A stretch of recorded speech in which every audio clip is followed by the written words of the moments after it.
Zudem war Adam. Часто Махоров. Часто Махоров. Просто мы уже обсуждали по поводу того, что мое имя небольшие сложности. Да. Шел Светлана. Мы сегодня представляем шотландский гельский язык. Если было сложно понять на гельском, то меня зовут Анна, это Екатерина и это Светлана. У нас сегодня такая презентация будет, в которой мы, безусловно, про язык расскажем, но у нас очень большая составляющая сегодня культурно-историческая. Я надеюсь, что у вас мозг не взорвется количество информации, деталей, впечатлений. В общем, я думаю, что пора начинать. И первая часть как раз культурно-историческая, в общем, история шотландского гельского языка, она, безусловно, связана вообще с государственностью шотландской. На данный момент в Шотландии основной язык английский, понятное дело, потому что Шотландия — это часть Великобритании, долгая грустная история, да? Также есть скотс, который считается диалектом английского. Скотс зародился, у него основа английская, но очень много заимствований из скандинавских языков. В общем, это такой диалект, который не каждый англичанин поймет. Не каждый человек, который учил английский в школе, приехав, тоже его не поймет, хотя основа у него английская.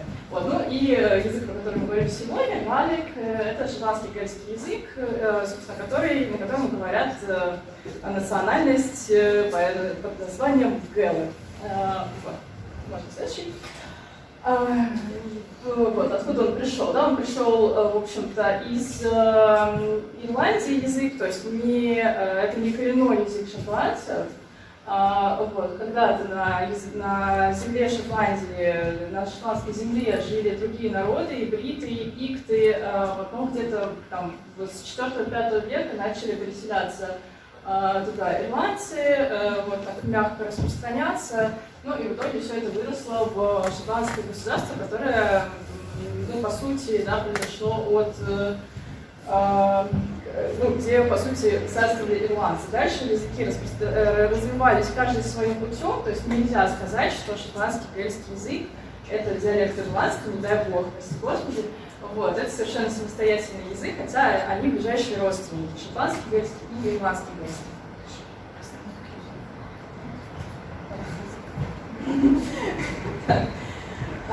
Собственно, поселение ирландцев в 5-6 веке уже начались. В 8 веке примерно образовалось шотландское государство, в 9 веке.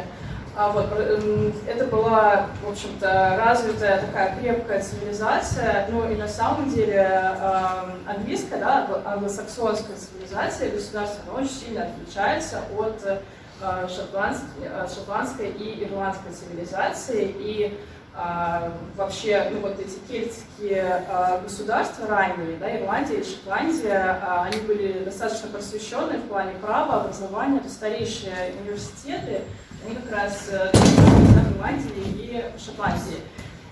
Плюс были очень развитые монастыри, потому что очень часто образование и просвещение, оно было на фоне, на базе монастырей. Государство шотландское самостоятельное продлилось не так долго, хотелось бы дольше, конечно, но в начале 18 века постепенно начался процесс объединения под английской короной. Шотландцы восставали, как, наверное, многие знают. У них, конечно, такая очень сильная самобытность и очень сильная такая национальная идентичность, но, к сожалению, ни одно их, может, какие-то восстания, но самые крупные восстания не увенчались успехом, а в результате очень много шотландских гэлов расселились вообще по всему миру. И сегодня как раз хотелось бы погрузить вас немножко в мир шотландских диаспор, в частности, в диаспору в Канаде. Кто знает, в какой провинции, кто знает, в какой провинции Канады говорят на английском языке? Нова Скотия где-то было написано? Да, Нова Скотия, да, Новая Шотландия, по-английски это звучит Аутонуа. Вот смотрим, да, где Великобритания, оттуда по Атлантическому океану достаточно удобно приплыть на полуостров Новая Шотландия. Так, можно дальше. Вот эта плотность расселения, собственно, велов на полуострове и на островах рядом. Вот это вот, где больше всего красного, это остров Кейп-Бреттон. И чем он интересен? Тем, что вот эта точечка, Кась, замри, ниже, чуть-чуть пониже и правее. Нет, левее. Вот эта точечка, это город под названием, как ни странно, Сидней. Вот, то есть вот в Австралии есть Сидней, да, и на острове Кейп-Бреттон тоже есть свой Сидней. Маленький городок, интересен он тем, дальше, что в нем, например, есть самая большая скрипка для Келли, largest Kelly fiddle in the world. Что такое Келли? Это такая традиционная шотландская вечеринка с песнями, танцами, с историями. Вот, и фидл, да, такая маленькая скрипочка, ну, кто знаком с ирландской, даже шотландской культурой, наверняка знаете, что такое фидл. Ну вот, есть такая вот прекрасная скульптура в городе Сидней. Еще чем интересен Сидней? Тем, что в Сиднее публиковалась самая долгоиграющая газета на шотландском английском языке. Вот именно там, именно в канадской вот этой провинции Нова Скотия. Вот, Махтала означает эхо. Вот, вообще Мах это сын, собственно, поэтому во многих шотландских фамилиях вы слышите эту приставку Макдональд, да, там Мак... Маклауд, да. То есть это сын Дональда, сын Леода и так далее. Вот. Что такое Тала? Тала это ущелье или зал, да, то есть это сын, да, такого порождения, дитя вот этого ущелья, по сути. Вот. Лозунг газеты «Аннина Хюнми Анджел Ханари Шмимарах». То, чего я не услышу сегодня, я не расскажу завтра. Логично. Вот. Собственно, дальше идет Сидней. Сидни, вот так вот пишется, дальше идет день недели, часовня, а дальше идет месяц, причем это канадский диалект гельского уже, ну, естественно, они там уже 300 лет живут сами по себе, у них свое немножко уже развитие идет. Вот, December написано, да, ну, как бы, это латинский корень. Нам сегодня Светлана расскажет про, собственно, как в Шотландии называются месяца, там сохранились кельтские корни. Вот, и прочитаю вам первую новость, а вы мне скажите, про какую страну идет речь.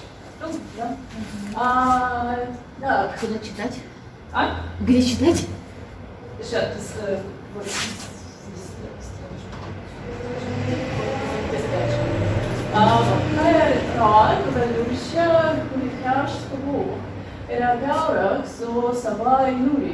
Хамбар – это придах для Материнфер, для Лукуст, для Светах.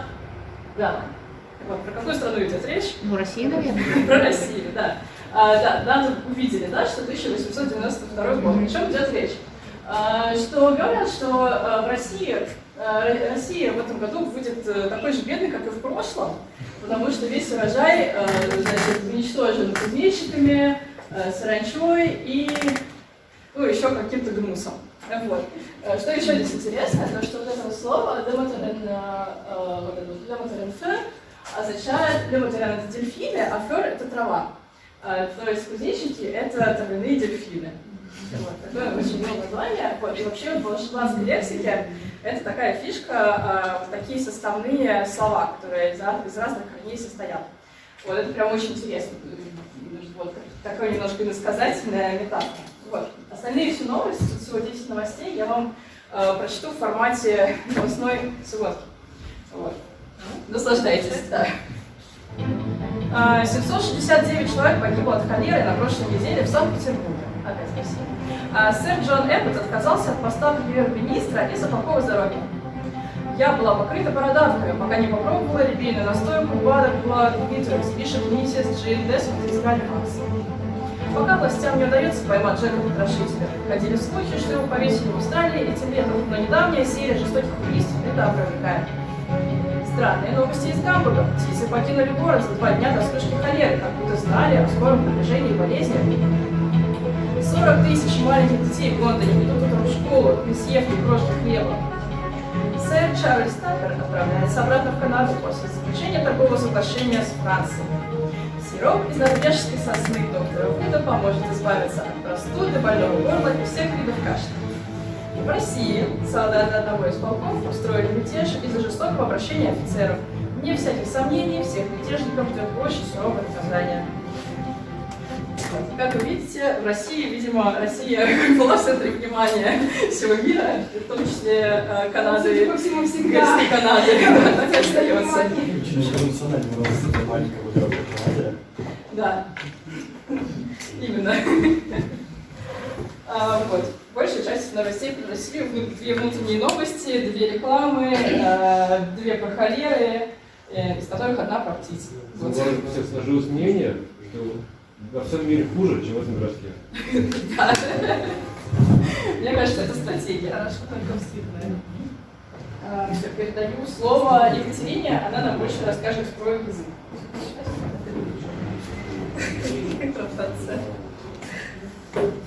Да. Я вам расскажу больше про языковую часть. Для начала расскажу вам, что у гэлов, знали ли вы, деревянный алфавит. Почему он деревянный, как вы думаете, исходя из слайда, который вы видите, там, правда, меленько написано, но по картинкам можно, наверное, догадаться. В том числе, да, очень хорошее замечание, это отсылка к агамическому письму и агамическому алфавиту в том числе. И плюс каждая из букв в гэльском алфавите называется по названию одного из деревьев. Конечно, сейчас никто не называет полным названием буквы, но это как у нас в русском алфавите было аз, буки, веди, глаголь, дом и так далее. Глагол, дом и так далее. Соответственно, а здесь название деревьев. Каждая буква обозначает название какого-либо дерева. Плюс в гэльском языке всего, в гэльском алфавите всего 18 букв, 5 из которых гласные и 13 остальные согласные. Причем H, я их буду в английской транскрипции называть, H, она такая интересная буква, сама по себе она нигде не используется. Она везде используется в сочетании с другими согласными, которым придает определенные свойства, про которые мы поговорим чуть позже. И из названия всех букв хочу обратить ваше внимание на название последнего. Это ТИС, и по-гельски он будет УР. Очень коротенькое такое, емкое слово. Потом будет понятно, к чему это. И следующим пунктом хочу с вами поговорить про гельские гласные. Как я уже сказала, их 5 всего в гельском языке, и они делятся на широкие и узкие. Широкие гласные — это А, О, У, и узкие гласные Э, И. Зачем это важно знать? Потому что в гельском языке есть правило, которое переводится на русский язык как широкие к широким, узкие к узким. То есть согласную или сочетание согласных всегда должны окружать одинаковые гласные по свойству. То есть если перед согласной или сочетанием согласных стоит узкая гласная, то и после должна стоять узкая гласная. Если перед стоит широкая, то после, соответственно, да, тоже должна стоять широкая. И что касается чтения, тоже нам сегодня с вами пригодится, потому что у нас в конце с вами будет развлечение массовое, где вам понадобятся навыки чтения, поэтому схватывайте на лету, что как читается. Ударение всегда падает на первый слог в гельском языке. И, как я уже сказала, да, кел, акасляхан, риляхан. Широкие к широким, узкие к узким. Например, канан нангел, это переводится, собственно, как гельский язык, язык гелов. И вы видите, да, что в слове канан у нас N окружена широкими гласными А, и в слове гел сочетание DH в середине тоже окружено одинаковыми узкими гласными. И I, и И. И также из интересного в плане чтения в гельском языке есть дифтонги и трифтонги. В целях нашего сегодняшнего мастер-класса особо обращу внимание на первый дифтонг, сочетание А и О букв. Он дает очень интересный звук, который напоминает что-то среднее между нашей буквой «ы» и французским «э». Такое ощущение, как будто вот если вам дадут поддых, получится какой-то такой похожий звук «э». Что-то между «ы» и «э». Как, например, вот по ремне внизу написано «энетахэ». Урок номер 1, урок 1. И поговорим немножко про гласные. Теперь поговорим немножко про согласные в гаитском языке. Что про них интересно знать? Понятное дело, что знать можно очень много. И объять необъятное за 45 минут у нас никак не получится. Тем более, что мы еще вам и про культуру, и про песни, и про все, и про историю хотим немножечко тоже дать знать. Поэтому самое ключевое, что нам опять же сегодня пригодится позже для чтения. В гаитском языке существует такое явление, как леница. Это мутация согласных в зависимости от сочетания с другой согласной. В данном случае это та самая наша неуместно, которая согласная H. Она дает леницию и в сочетании с другими согласными видоизменяет их звучание. То есть, например, если «б» отдельно звучит как «б», то когда к ней добавляется буква H на письме, в произношении она будет уже звучать как «л» или «в». Совершенно, казалось бы, неинтуитивный момент, и многим поначалу ломает мозг. Но тем, кто не знаком с гаитским, естественно. Тем не менее, да, то есть «бар», «молдар» меняется звук. Происходит это в прилагательных женского рода. У прилагательных, соответственно, в гаитском тоже есть рода. Например, «пескерма», да? Это в мужском роде, и «матенба» это в женском роде. Меняется звучание также в артиклях в сочетании с множественным числом, в падежах. Опять же, да, про фамилии здесь пример можно вспомнить. Как вы думаете, что это такая за фамилия? Махлоуэль. По написанию будет понятнее, чем по звучанию. Махлоуэль. Это слева на фоне, на уровне слова падежи, скобочка. Неужели Макдональд? Совершенно верно, это Макдональд. Почему вы заместо мне показалось? Да, потому что D тоже линирует и получается другой совершенно звук, чем D. Также леница у нас случается после определенных наречий. Блева очень хорошо, например, да, в прошедшем времени и в звательном падеже. Тоже интересный момент. Например, если у нас здесь, у меня, пожалуй, удачное имя для этого, да, если есть имя Катриона или Майри, которая начинается на согласную, которую можно линировать, то в звательном падеже получается Авайри или Ахатриона. Да? То есть если я обращаюсь, если бы Аню звали Маша, я бы ее звала, говорила Авайри. Звала бы я ее. И еще раз. Да, вот это вот, соответственно, похожим образом у нас линируют буквы Б и М. М тоже превращается, соответственно, при лениции в В, В или вообще не произносится. Еще раз, 2 раза. И тоже то, что нам сегодня понадобится для чтения, Си при лениции дает звук Х, как будто вам что-то попало в горло, и хочется этот посторонний объект оттуда откашлять. Х. Ага.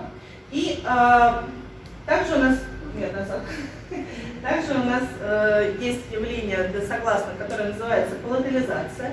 Это смягчение согласной за счет гласных букв. В частности, за счет узких гласных букв. Поэтому нам важно помнить, какие из них широкие, какие узкие. Потому что широкие гласные не влияют, в этом контексте, на произношение согласной. Узкие гласные меняют согласные, они его смягчают. Следующее. И, соответственно, еще разочек. На какие согласные мы здесь посмотрим. Это та же самая «б», про которую мы уже говорили. В начале слова и в окружении, соответственно, твердых, как в твердом звучании, в окружении широких гласных. Она будет в начале слова звучать как «б», в середине и дальше слова она будет оглушаться и будет звучать как «п». В окружении мягких, в смысле мягкое звучание, в окружении узких гласных, она будет звучать в начале слова как «б», ну, что логично, да, соответственно, и в середине и дальше слова во всех остальных местах будет звучать как «п». Тоже логично. Дальше два раза. Согласная «н» у нас также будет в окружении широких гласных оставаться твердой и в начале, и в середине слова, ну, поскольку она сонорная, звонкая, ее никак не оглушишь. В окружении узких гласных она будет смягчаться. Будет получаться звук «не». «Р», соответственно, да, «р». Наша буква в шотландском говорит, она произносится очень похоже на русский, поэтому тем, кто знает русский или славянский языки, повезло при изучении гельского, в отличие от несчастных американцев и англичан, которым сложно дается такое рычание. Также в начале слова она звучит твердо, в окружении широких гласных и в окружении узких гласных смягчается на «р». Еще раз. И «т». Гласная «т», что с ней интересного происходит? В начале слова, в окружении широких гласных, она звучит как русская «т». Если она идет где-то дальше в слове, то к ней добавляется призвук «т». Если же она окружена узкими гласными, она смягчается и получается из нее «ч».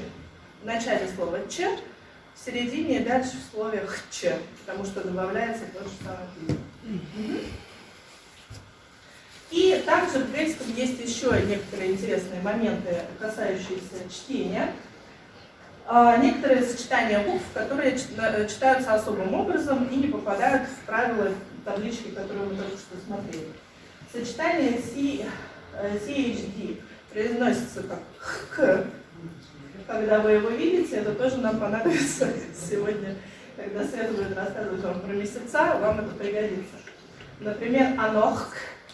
Это сегодня вечером.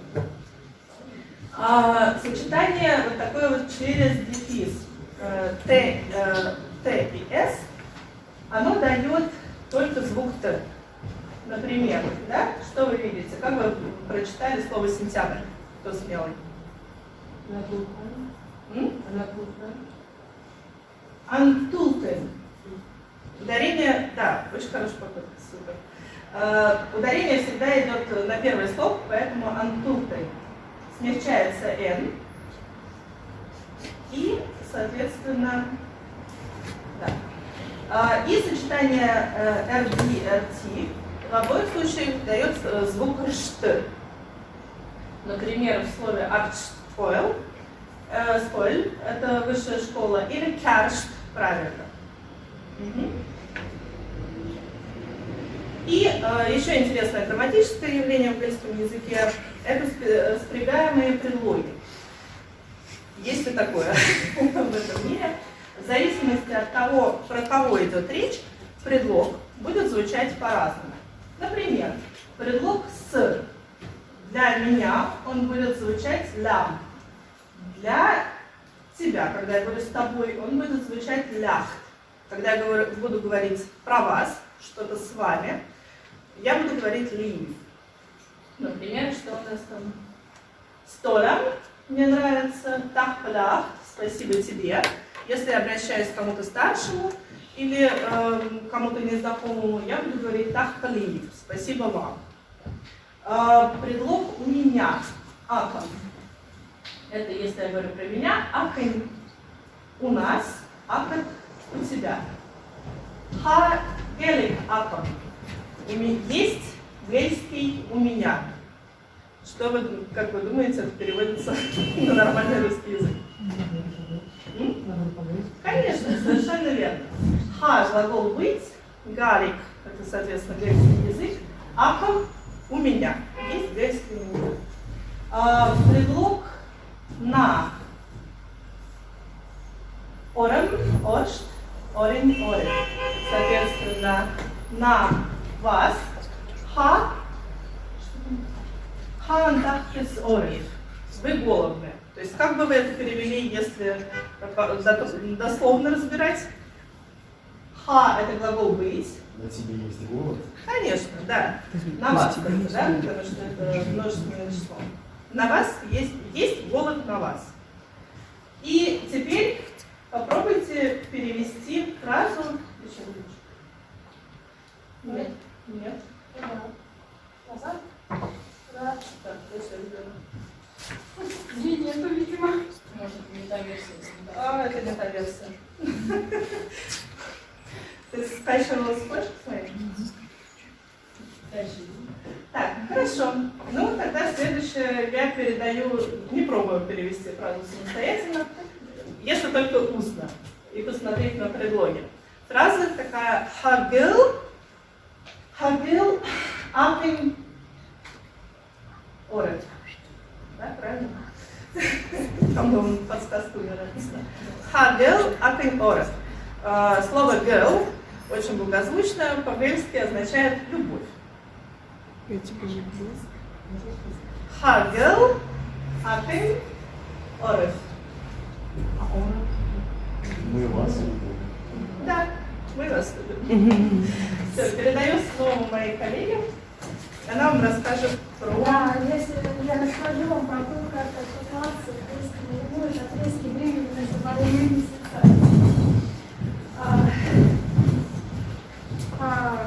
По-гречески месяц это, соответственно, на мясо. И сейчас я вам зачитаю то, как произносится, и расскажу историю возникновения названий, хотя не обо всех она есть. Вот. Первый месяц у нас, что логично, это январь.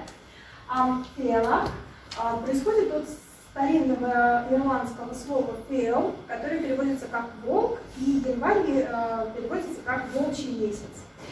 Видимо, в древние времена именно в этот месяц наибольшее количество волков выходило к людям, нападало на детей, на скот и так далее.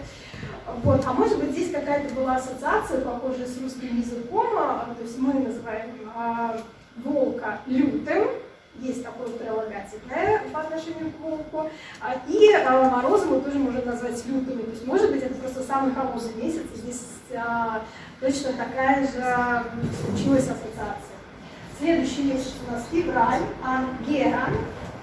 Он происходит от, опять же, древнеирландского слова «гер», которое обозначает резать, короткий, и, по сути, февраль переводится как обрезанный, короткий. Также стоит, конечно, упомянуть о том, что слово «геран» с ним нужно быть аккуратным, потому что, кроме того, что он обозначает февраль, он обозначает еще и мерено, то есть стерилизованную лошадь. В общем, обрезанный. Следующий месяц март, маш. Здесь мы как раз видим влияние древнеримское, потому что, как несложно догадаться, как и в русском языке слово март, как в английском матч, название месяца восходит к имени древнеримского бога Марса. Был он довольно популярен у древних кельтов, и вот аж до такого времени он дошел в календаре до наших дней. Следующий месяц апрель, ангипли, этимология неизвестна. Май, анкейчен. Здесь есть довольно сложные натянутые рассуждения по поводу того, что каким-то образом это слово может восходить к наименованию праздника Белталина, который проходит 1 мая. Но там достаточно такие пространные натянутые рассуждения, поэтому будем считать, что неизвестно. Вот.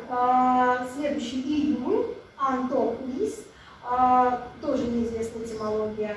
Июль, анчукарь, тоже неизвестно. Август, анлунастал. Это как раз тот самый интересный месяц, один из двух, который в шотландском гельском языке и в ирландском гельском языке фактически совпадает по корням именование именно этих месяцев. То есть все остальные месяцы в ирландском языке и шотландском гельском языке именуются по-разному. Есть только 2 месяца, которые именуются примерно одинаково. Вот, это по вопросу о том, что шотландский гельский — это не диалект ирландского, несмотря на то, что северные диалекты ирландского очень сильно похожи на гельский, но тем не менее, вот в календаре всего 2 месяца сходны, все остальные различны. И восходит название месяца августа Лунастал к празднику древнекельтскому Лунасаду, или, если мы говорим по-гельски или по-ирландски, Лунаса. Вот, и посвящен этот праздник был древнекельтскому богу Лугу Всеискусному, очень популярному кельтскому богу, настолько популярному, что в Европе существует просто огромное количество топонимов с его именем. Например, город Лион происходит как раз от имени бога Луга. Следующий месяц — сентябрь, Антурте, тоже неизвестная этимология. Октябрь, Андабрь, происходит от 2 слов «дав», «олень» и «дай», «беспокойство». И, по сути, название этого месяца можно перевести как время, когда олень шумит и ревет в долинах. Если вы когда-либо случайно слышали, как ревет олень, если нет, загуглите видео какое-нибудь, и знаете, как он орет, потому что он как пароходная сирена надрывается, когда у них гон. И, естественно, это приносит большие беспокойства, поэтому вот целый месяц шотландцы назвали в честь того, как орет олень в долинах. Следующий месяц — ноябрь, Талун. Как вы можете догадаться по написанию, хоть прочитала Дарья, начиная с Т, что название этого месяца восходит к древнекельтскому празднику Самайну, и как раз это 2-й месяц, который точно так же, как и в ирландском, именуется. Да, древний кельтский праздник Самайн, немножечко я о нем скажу, потому что в последнее время очень много в интернете всяких разных, скажем так, рассуждений по поводу того, как надо же писать Самайн, потому что типа Самайн это неправильно, нужно писать, заниматься транслитерацией, писать. Я какие только варианты не встречала, и Саван, и Сауин, и Саунь. Ну, Саунь это еще как-то более-менее близко к теме, но не совсем, потому что по-шотландски гельски Самайн читается как Саунь. То есть там Саунь. Саунь. Саунь. На первый слог, что Саунь. ударение. Ну, Саунь. Пусть будет так. Так что Саунь. И невозможно русскими буквами достаточно точно все это передать. Поэтому пишите Самайн, потому что это закрепленное достаточно такое именование и в российской кельтологии, и везде, поэтому не особо парьте себе эти мозги. Вот. И опять же еще чуть-чуть хотела сказать по поводу того, что вот Самайн у нас был как раз месяц назад, но он на самом деле не каждый год бывает месяц назад, потому что древние кельты не праздновали его 31 октября. Это очень долгая история по поводу того, как я каждые 1,5 месяца страдаю, когда вижу это колесо года, типа древний кельтский календарь. Вот. Но, тем не менее, я продолжаю страдать и писать по поводу того, что нет, его не праздновали 31 октября. Даже не 1 день. Да, его как минимум праздновали Самайн 7 дней, а есть такие некоторые предположения как раз по поводу того, что целый месяц называется, что, возможно, даже и целый месяц праздновали Самайн. Ну, такой-то был очень важный праздник, а второй важный праздник вот, в кельтском календаре, это был Белтань, конечно, но вот что-то как-то шотландцы не отобразили это особо. И последний месяц у нас это декабрь, Андулах, и переводится как темный месяц. Все логично. Да, и немножечко поговорим про гельскую песенную культуру.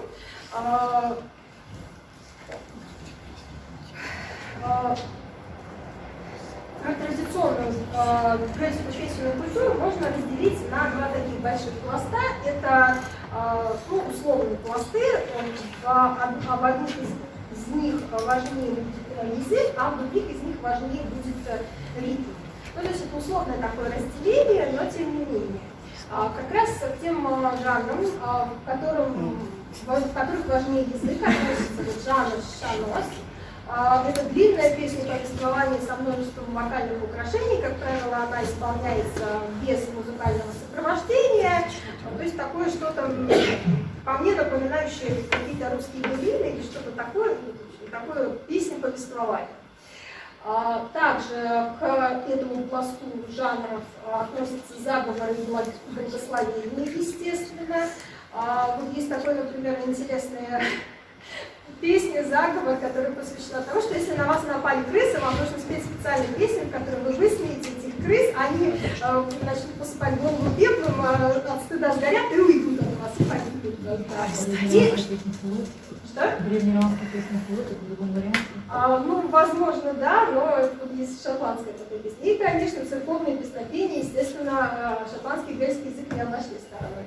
И другой пласт жанров песенной культуры – это там, где важнее ритм, который тоже можно разделить на две таких подкатегории. Это танцевальные, к которым относится один из, наверное, самых своеобразных жанров шотландской музыкальной культуры. Это жанр курштабел, который переводится с греческого как «музыка рта». Это очень такой своеобразный жанр, в котором фонетическая составляющая в песне гораздо более важна, чем смысл. Смысл очень-очень обычно простой у песни из разряда «Что вижу, то пою», или посвящена каким-то совершенно простым вещам, например, чепчику, или клетчатым штанам, или килку, или ботинкам, например. Вот. Соответственно, курштабел. И также еще существуют рабочие песни. Первый, один из жанров, который есть, это жанр walking song.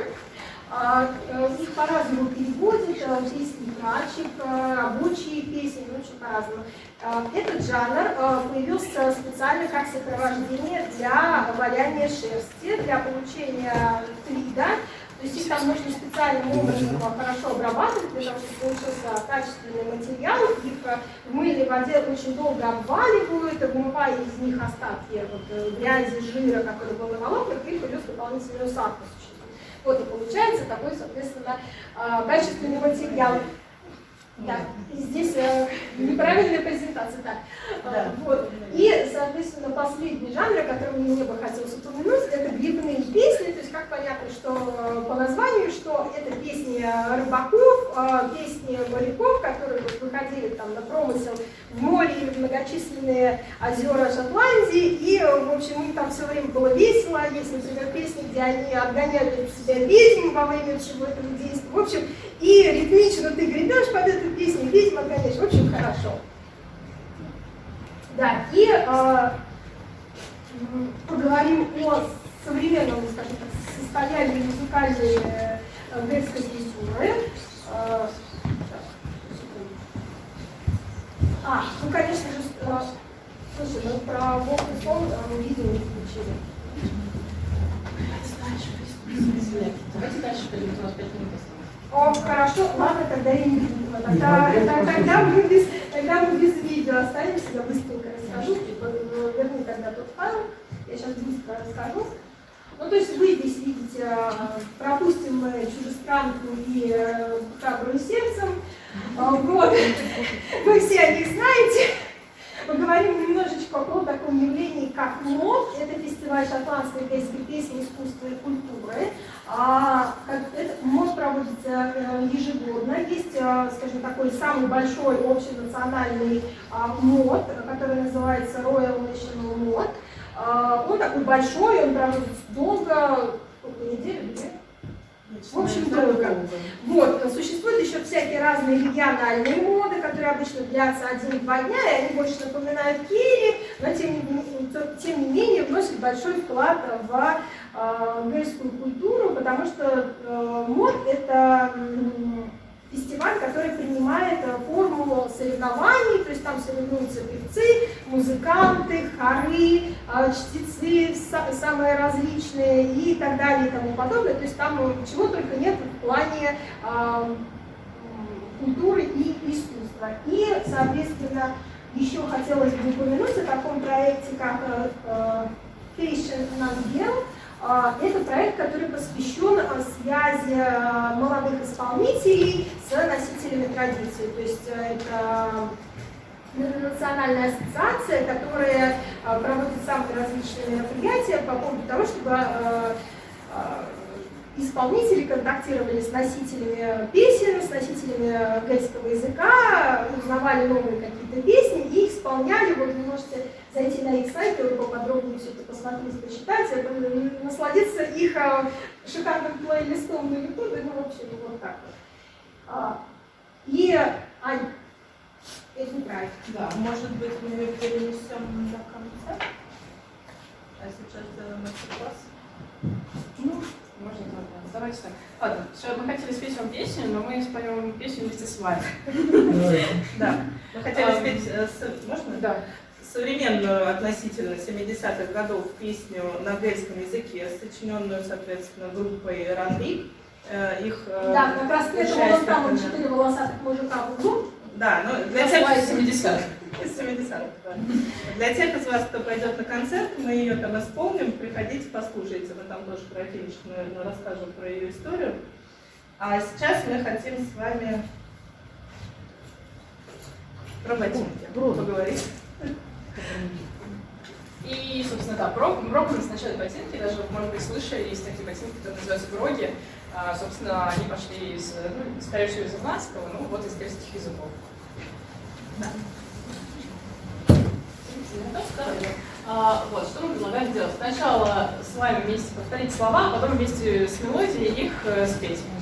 Я думаю, что мелодия очень простая, думаю, вы быстро подхватите. Вот, давайте, слова это чуть сложнее, давайте вместе. Я читаю, вы повторяете, хорошо? Итак, первая строчка.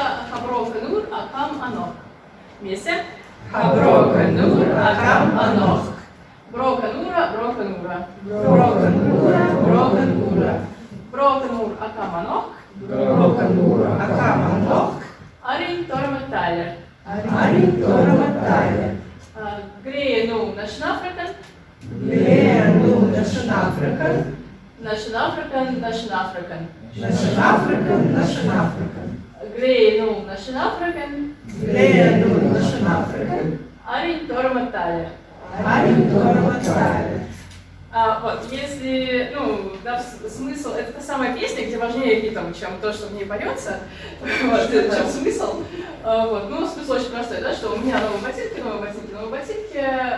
вот, которые сделал Торма Тайлер, а старые я выкину, старые ботинки старые выкину, их тоже сделал Торма Тайлер, кстати. Итак, теперь мелодия, да? Каманно, брока нура, брока нура, брока нура, каманно. Арин торматалер, брока нура, каманно. Брока нура, брока нура, брока нура, каманно. Арин торматалер, Лену нашнафрикан, нашнафрикан, нашнафрикан. Лену нашнафрикан, Арин торматалер. Лену нашнафрикан, нашнафрикан, нашнафрикан. Лену нашнафрикан, Арин торматалер. Брока нура, каманно. Брока нура, брока нура, брока нура, каманно. Арин торматалер, брока нура, каманно. Брока нура, брока нура, брока нура, каманно. Арин торматалер. Лену нашнафрикан, нашнафрикан, нашнафрикан. Лену нашнафрикан, Арин торматалер. Лену нашнафрикан, нашнафрикан, нашнафрикан. Лену нашнафрикан, Арин торматалер. Брока нура, каманно. В общем, она может продолжаться бесконечно, как вы понимаете. Спасибо вам большое. Вы все молодцы, и теперь все можете говорить, что вы умеете петь по-гельски. Да, вот здесь по QR-коду вы можете попасть на форму обратной связи по нашей презентации, задать все эти вопросы, которые у вас назрели за время нашего разговора. Вот, и за это, за заполнение анкет вы получите много интересных материалов и ссылок. В том числе те самые песни, которые мы не успели вам включить сейчас. Да, если вдруг вы будете на концерте. Обратная связь на букву, да, примерно? Если хотим тоже записаться по положению. Мы хотим понять сначала запрос, да, то Да. есть, как бы, если есть запрос на Форму обучение, мы проверим завтра. да. Сегодня мы уже не обещаем. Мы, по крайней мере, будем с вами на связи, и если что-то вдруг организуем в плане обучения, то мы с вами свяжемся. Спасибо всем большое. Спасибо. Мы рады были вас видеть. Будем рады еще.